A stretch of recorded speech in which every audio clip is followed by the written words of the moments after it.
हे आपण गव्हाची धिरडे अगदी झटपट पद्धतीने व कमीत कमी साहित्य वापरून आज कसे करायचे ते पाहणार आहोत। तरी तुम्ही रेसिपी शेवटपर्यंत नक्की बघा। इथे मी गव्हाची धिरडे करण्यासाठी 1 वाटी किंवा 1 कप गव्हाचे पीठ घेतले आहे।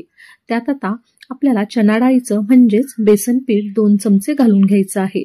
चणा डाळीचं पीठ घातल्यामुळे हे धिरडे अतिशय खमंग तयार होतात। त्यानंतर अर्धा चमचा इथे मी ओवा घेतला आहे। ओवा अशा पद्धतीने हातावर चोळून घालायचा आहे, त्यामुळे त्याचा सुगंध छान येतो। त्यानंतर चवीनुसार लाल तिखट घालायचं आहे। तुम्हाला जास्त तिखट आवडत असेल तर हिरवी मिरची बारीक चिरून घातली तरी काही हरकत नाही।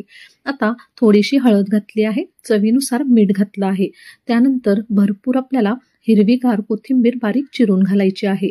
त्यानंतर 1 मोठा टोमॅटो बारीक चिरून घातला आहे। आता तुम्ही इथे कांदा, काकडी, गाजर यासारख्या विविध भाज्या यात घालून हे धिरडे अतिशय पौष्टिक अशी बनवू शकतात। या ठिकाणी मी फक्त टोमॅटोचा वापर केला आहे।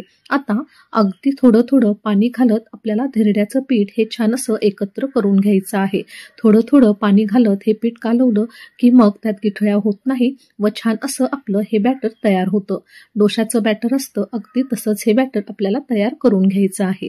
या ठिकाणी आता हे पीठ आपलं छान असं कालवून तयार झालं आहे। शेवटी आता इथे मी अगदी 2 चिमूट सोडा घातला आहे। आता सोडा का घालावा? सोडा घातल्यामुळे आपले जे धिरडे असतात ते छान अशी जाळीदार व मऊ लुसलुशीत तयार होतात। त्यामुळे अगदी 2 चिमूट इथे मी सोड्याचा वापर केला आहे। आता पीठ तयार आहे। त्यानंतर दुसऱ्या बाजूला इथे आपण तवा देखील गरम करायला ठेवला होता। तवा छान गरम झाला की त्यावर आपल्याला छान असं तेल लावून घ्यायचं आहे। अशा पद्धतीने तव्याला तेल लावलं की धिरडी ही छान अशी तव्यापासून सेपरेट होतात। आता तेल लावल्यानंतर अशा पद्धतीने आपल्याला तव्यावर हे धिरड्याचं मिश्रण घालून घ्यायचं आहे। अशा पद्धतीने बाहेरच्या बाजूपासून हे मिश्रण घालत गेलं की छान असा धिरड्याला आकार येतो व आपल्याला फार असं पीठ पसरावं लागत नाही। त्यानंतर अशा पद्धतीने अगदीच चारही बाजूने आपण तेल घालून घेतलं आहे व झाकण ठेवून आता 1 ते 2 मिनिटांसाठी मध्यम आचेवर हे धिरडं भाजून घ्यायचं आहे। आता या ठिकाणी तुम्ही बघू शकता धिरड्याच्या कडा ह्या हलक्याशा ब्राऊन गोल्डन रंगावर झाल्या आहे, म्हणजे आपली ही एक बाजू धिरड्याची छान अशी भाजून तयार आहे। तुम्ही इथे बघू शकता रंग देखील अगदी अप्रतिम आला आहे। त्यानंतर दुसऱ्या बाजूने देखील अगदी थोडंसं तेल आपल्याला सोडून घ्यायचं आहे व दुसरी बाजू देखील आपल्याला छान अशी भाजून घ्यायची आहे।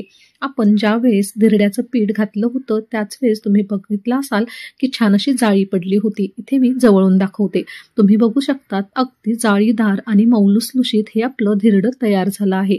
दुसरी बाजू देखील छान अशी भाजली आहे। असंच अधूनमधून उलटापालट करत करत छान असं खमंग हे धिरडं आपण भाजून घेतलं आहे। अशाच पद्धतीने आता आपण सर्व धिरडी करून घेणार आहोत। तुम्ही बघू शकता रंग देखील अप्रतिम आला आहे व जाळीदार हे सॉफ्ट असं धिरडं खाण्यास तयार आहे।